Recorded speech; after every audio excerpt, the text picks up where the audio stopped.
The endocrine system and the nervous system are two important primary communicating and coordinating systems in the body.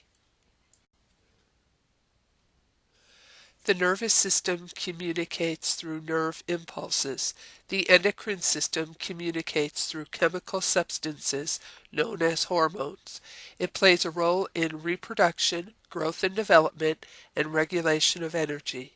The endocrine system is composed of glands or glandular tissue that produce, store, and secrete hormones that travel through the body to specific target cells throughout the body. The organs of the endocrine system are referred to as glands. Endocrine glands produce chemical substances called hormones and secrete them into the blood where they eventually affect specific target tissues. A target tissue is the body tissue or organ that the hormone has an effect on. For example, the thyroid gland synthesizes thyroxine, a hormone, which influences all body tissues or target tissues. It is important to note that all glands in the body belong to the endocrine system. There are two types of glands, exocrine glands and endocrine glands. Exocrine glands secrete their substances into ducts that empty into a body cavity or onto a surface. For example, salivary glands produce saliva, which is secreted through salivary ducts into the mouth. By contrast, the endocrine glands do not have ducts. They secrete their substances directly into the blood. A hormone is a chemical substance synthesized and secreted by a specific organ or tissue. Most hormones have common characteristics, including secreted in small amounts at variable but predictable rates, circulate through the blood, and binding to specific cellular receptors, either in the cell membrane or within the cell. Hormones are classified by their chemical structure: lipid-soluble hormones and water-soluble hormones. Lipid-soluble hormones include steroid hormones, which are all hormones produced by the adrenal cortex, and sex glands, as well as the thyroid hormones. All other hormones are water-soluble. The difference in solubility becomes important in understanding how the hormone interacts with the target cells. Hormones control a number of physiologic activities. Important hormonal functions are related to reproduction, response to stress and injury, electrolyte imbalance, energy metabolism, growth, maturation, and aging. Hormones play a role in nervous system function. Some hormones have a regulatory effect on nervous tissue. For example, when epinephrine travels through the blood, it is a hormone and it affects target tissues. When it travels across synaptic junctions, it acts as a neurotransmitter. Hormones can also influence behavior. For example, excess growth hormone, cortisol, and parathyroid hormone can cause mood swings. Depression has been associated with adrenal insufficiency and hypothyroidism. Hormones are carried by the blood to other sites in the body where their actions are exerted. Some hormones, such as steroid and thyroid hormones, are not water-soluble. Therefore, these types of hormones are bound to plasma protein for transport in blood. Although hormones are inactive when bound to plasma proteins, they can be released when appropriate and immediately exert their action at the target tissue.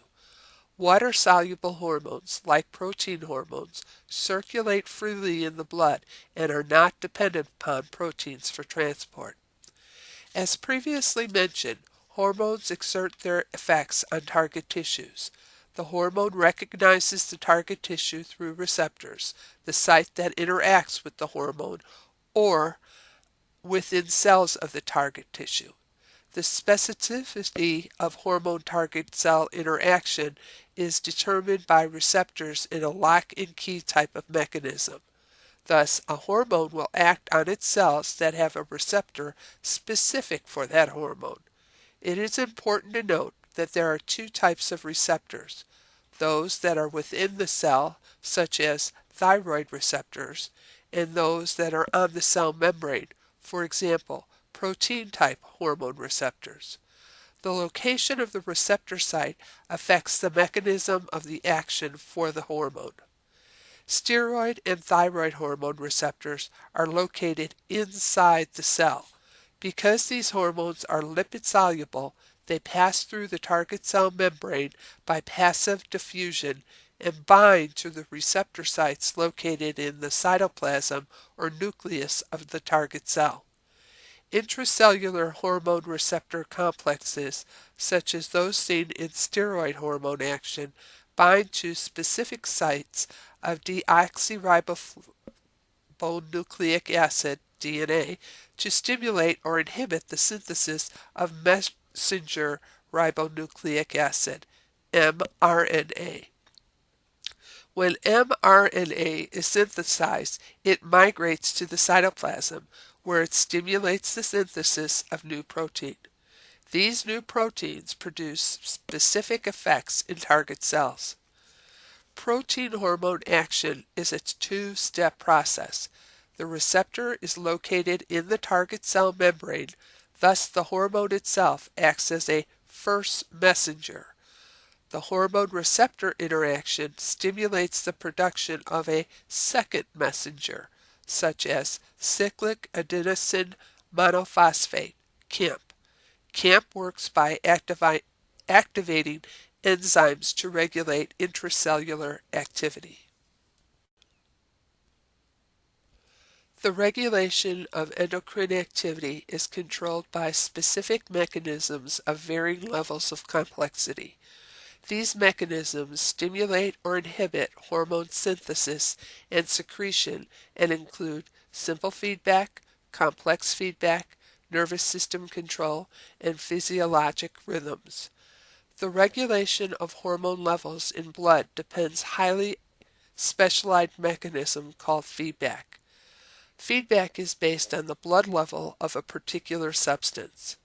This substance may be a hormone or other chemical compound regulated by or responsive to a hormone. When negative feedback, the most common type of feedback system, the gland responds by increasing or decreasing the secretion of a hormone based on feedback from various factors. Negative feedback is similar to the functioning of a thermostat, in which cold air in a room activates the thermostat to release heat, and hot air turns off the thermostat to prevent warm air from entering the room.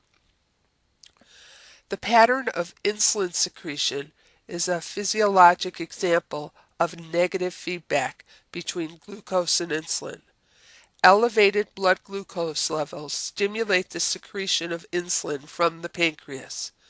As blood glucose levels decrease, the stimulus for insulin secretion also decreases. The homeostatic mechanism is considered negative feedback because it reverses the change in blood glucose level. Another example of negative feedback is the relationship between calcium and the parathyroid hormone, PTH.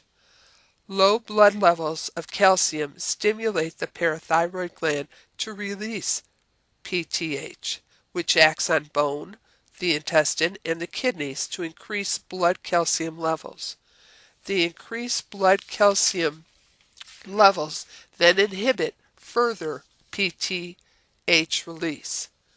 Positive feedback is the second method of regulation of hormone secretion. The positive feedback mechanism increases the target organ action beyond normal. The action of oxytocin from the posterior pituitary stimulates and increases uterine contractions. Oxytocin's release is stimulated by pressure receptors in the vagina. As the fetus enters the vagina during childbirth, the pressure receptors sense increased pressure and signal the brain to release more oxytocin. Oxytocin release leads to stronger uterine contractions. With birth, the stimulus to the pressure receptors in the vagina ends, thus leading to decreased oxytocin secretion. Complex feedback involves communication via hormones among several glands to turn on or to turn off target organ secretion. An example of this is regulation of thyroid hormones. The synthesis and release of thyroid stimulating hormone, TSH, or thyrotropin from the anterior pituitary is stimulated by the thyrotropin releasing hormone, TRH, which is secreted by the hypothalamus. The thyroid hormones, T3 and T4, have an inhibitory effect on the secretion of both TRH from the hypothalamus and TSH from the anterior pituitary. In addition to chemical regulation, some endocrine glands are directly affected by the activity of the nervous system. Pain, emotion, sexual excitement, and stress can stimulate the nervous system to modulate hormone secretion.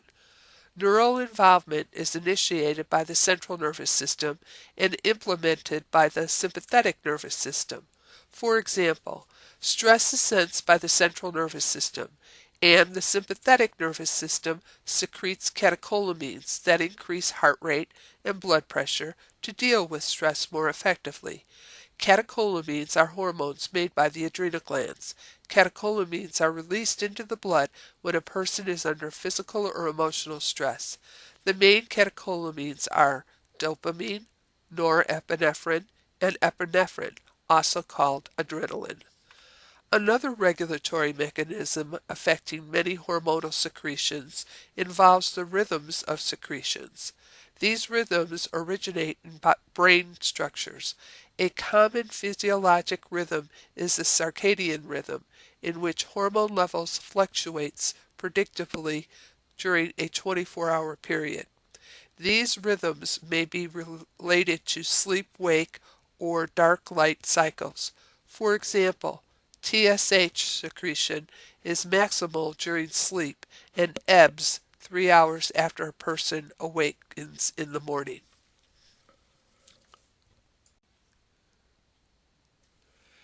The relationship between the hypothalamus and the pituitary gland is one of the most important aspects of the endocrine system. Although the pituitary gland has been referred to as the master gland, most of its functions rely on an interrelationship with the hypothalamus. The hypothalamus and the pituitary gland integrate communication between nervous and endocrine systems. The hypothalamus is located in the most central part of the brain. Although it is really part of the brain, the hypothalamus secretes many hormones. Two important groups of hormones from the hypothalamus are releasing hormones and inhibiting hormones. The function of these hormones is either to release or inhibit the secretion of hormones from the anterior pituitary. The pituitary gland is very small, about the size of a pea. It is located under the hypothalamus at the base of the brain. The pituitary is connected to the hypothalamus by the infundibular or hypocele stalk. The stalk serves as a communication mechanism between the hypothalamus and the pituitary. The anterior lobe of the pituitary gland accounts for 80% of the gland by weight. As mentioned previously, the anterior pituitary is regulated by the hypothalamus through releasing and inhibiting hormones. These hypothalamic hormones reach the anterior pituitary through a network of capillaries known as the hypothalamus epiphyseal portal system. The releasing and inhibiting hormones in affect the secretion of 6 hormones from the anterior pituitary. Several hormones secreted by the anterior pituitary are referred to as trophic hormones. These are hormones that control the secretion of hormones from other glands.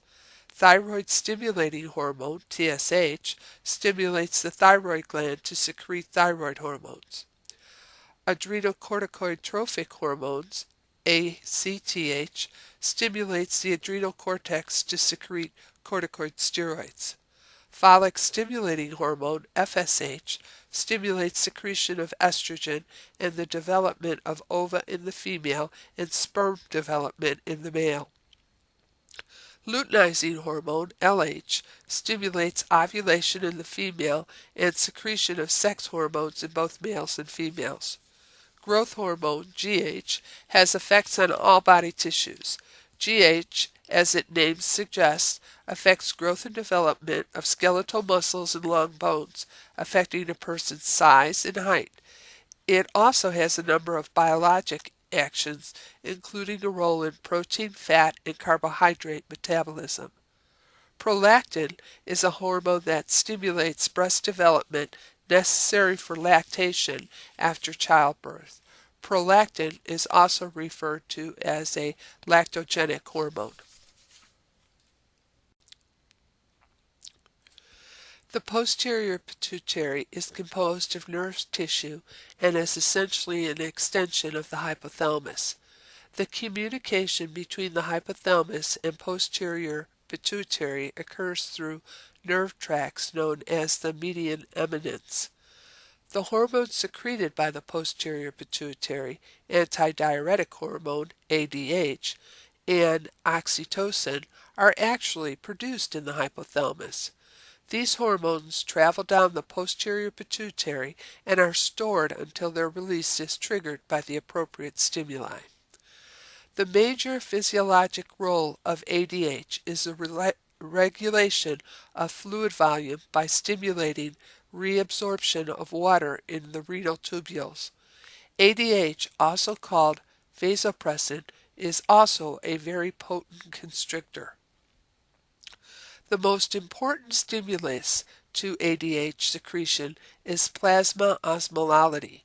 Plasma osmolality will increase when there is a decrease in extracellular fluid or an increase in solute concentration. The increased plasma osmolality activates osmoreceptors, which are extremely sensitive, specialized neurons in the hypothalamus. These activated osmoreceptors stimulate ADH release. When ADH is released, the renal tubules reabsorb water, creating a more concentrated urine. When ADH release is inhibited, renal tubules do not reabsorb water, thus creating a more dilute urine. Oxytocin stimulates the ejection of milk into mammary ducts and contraction of uterine smooth muscle. Oxytocin secretion is increased by stimulation of touch receptors in the nipples of lactating women and vaginal pressure receptors. Oxytocin secretion is inhibited by endorphins and alcohol. The thyroid gland is located in the anterior portion of the neck in front of the trachea. It consists of two encapsulated lateral lobes connected by a narrow isthmus. The thyroid is a highly vascular organ and is regulated by TSH from the anterior pituitary. The major function of the thyroid gland is the production, storage, and release of thyroid hormones, T4, T3. T4 is by far the most abundant thyroid hormone, accounting for 90% of thyroid hormone produced by the thyroid gland. T3 is much more potent and has greater metabolic effects. About 20% of circulating T3 is secreted directly by the thyroid gland, and the remainder is obtained by peripheral conversion of T4. Iodine is necessary for the synthesis of thyroid hormones. T4 and T3 affect metabolic rate, calorie requirements, oxygen consumption, carbohydrate and lipid metabolism, growth and development, brain functions, and other nervous system activities. More than 99% of thyroid hormones are bound to plasma proteins, especially thyroxine-binding globulin synthesized by the liver. Only unbound or free hormones are biologically active. Thyroid hormone production and release is stimulated by TSH from the anterior pituitary gland. When circulating levels of thyroid hormone are low, the hypothalamus releases thyrotropin-releasing hormone, TRH, which in turn causes the anterior pituitary to release thyroid-stimulating hormone, TSH. High circulating thyroid hormone levels have an inhibitory effect on the secretion of both TRH from the hypothalamus and TSH from the anterior pituitary. Calcitonin is a hormone produced by the thyroid in response to high circulating calcium levels. Calcitonin inhibits calcium resorption from the bone, increases calcium storage in the bone, and increases renal excretion of calcium and phosphorus, thereby lowering serum calcium levels. The parathyroid glands are small oval structures, usually arranged in pairs behind each thyroid lobe. There are usually 4 glands. The major cell type of the glands is epithelial, and the gland is richly supplied with blood from the inferior and superior thyroid arteries. The parathyroids secrete parathyroid hormone, PTH, also called parathyroid. Its major role is to regulate the blood level of calcium. PTH acts on bone, on the kidneys, and indirectly on the gastrointestinal tract. In bone, PTH stimulates bone reabsorption and inhibits bone formation, resulting in the release of calcium and phosphate into the blood.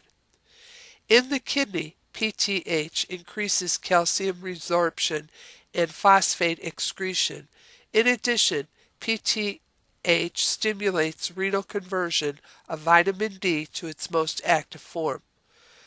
This active vitamin D then enhances the intestinal absorption of calcium. PTH is not under pituitary or hypothalamus control. The secretion of this hormone is directly related by a feedback system. When serum calcium level is low, PTH secretion increases. When serum calcium level rises, PTH secretion falls.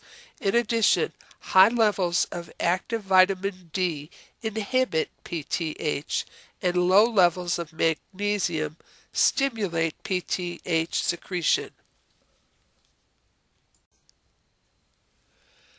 The adrenals are small paired highly vascularized glands located on the upper portion of each kidney. Each gland consists of 2 parts, the medulla and the cortex. Each part has distinct functions, and the glands act independently from one another. The adrenal medulla is the inner part of the gland and consists of sympathetic neurons. The medulla secretes the catecholamines epinephrine, norepinephrine, and dopamine. Catecholamines, usually considered neurotransmitters, are hormones when secreted by the adrenal medulla, because they are released into the circulation and transported to target organs. Catecholamines are an essential part of the body's response to stress. The adrenal cortex is the outer part of the adrenal gland. It secretes more than 50 steroid hormones, which are classified as glucocorticoids, mineralocorticoids, and androgens. Cholesterol is the precursor for steroid hormone synthesis. Glucocorticoids are named for their effects on glucose metabolism. Mineralocorticoids are essential for the maintenance of fluid and electrolyte balance. Adrenal androgens are produced and secreted in small but significant amounts. Cortisol, the most abundant and potent glucocorticoid, is necessary to maintain life. One major function of cortisol is the regulation of blood glucose concentration. Cortisol increases blood glucose through stimulation of hepatic glyconeogenesis glyconeogenesis, conversion of amino acids to glucose, and inhibiting protein synthesis. Cortisol also decreases peripheral glucose use in the fasting state. Additionally, glucocorticoids stimulate lipolysis in adipose tissue, thereby mobilizing glycerol and free fatty acids. Another major effect of glucocorticoids is their anti-inflammatory action and supportive actions in response to stress. A marked increase in the rate of cortisol secretion by the adrenal cortex aids the body in coping more effectively with stressful situations. Cortisol decreases the inflammatory response by stabilizing the membrane of cellular lysosomes and preventing increased capillary permeability. Aldosterone is a potent mineralocorticoid that maintains extracellular fluid volume. It acts as a renal tubule to promote renal reabsorption of sodium and excretion of potassium and hydrogen ions. The third class of steroids synthesized and secreted by the adrenal cortex are the androgens. Normally, the adrenal cortex secretes small amounts of androgens. Adrenal androgens stimulate pubic and axillary hair growth and sex drive in females. In females, androgens are converted to estrogen in peripheral tissues. The pancreas is a long, tapered, lobular, soft gland located behind the stomach and anterior to the first and second lumbar vertebrae. The pancreas has both exocrine and endocrine functions.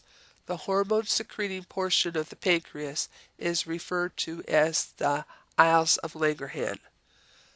Glycagon is synthesized and released from pancreatic cells in response to low levels of blood glucose, protein ingestion, and exercise.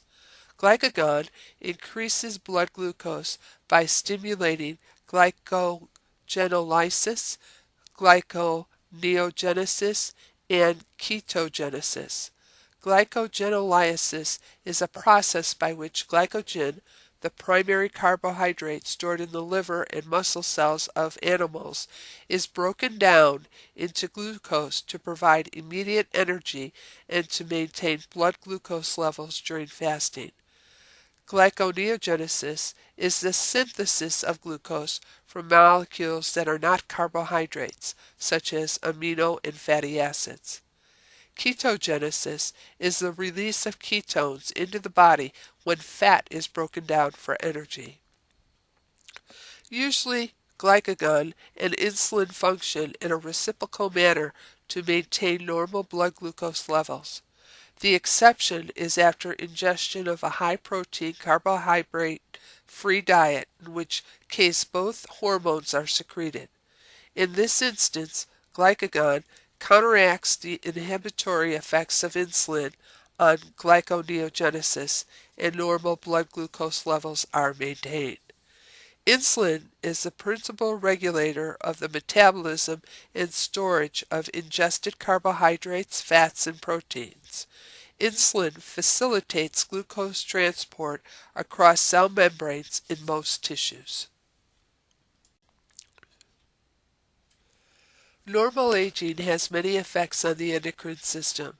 These include decreased hormone production and secretion, altered hormonal metabolism and biologic activity, decreased responsiveness of target tissues to hormones, and alteration in circadian rhythms. During an assessment, the patient should be questioned about general state of health and if there has been any changes.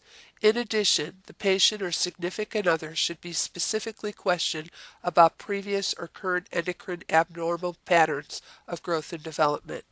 The patient should be questioned about the use of all medications, both prescription and over-the-counter drugs, and any use of herbs and dietary supplements. The patient should specifically be asked about the use of hormonal replacements.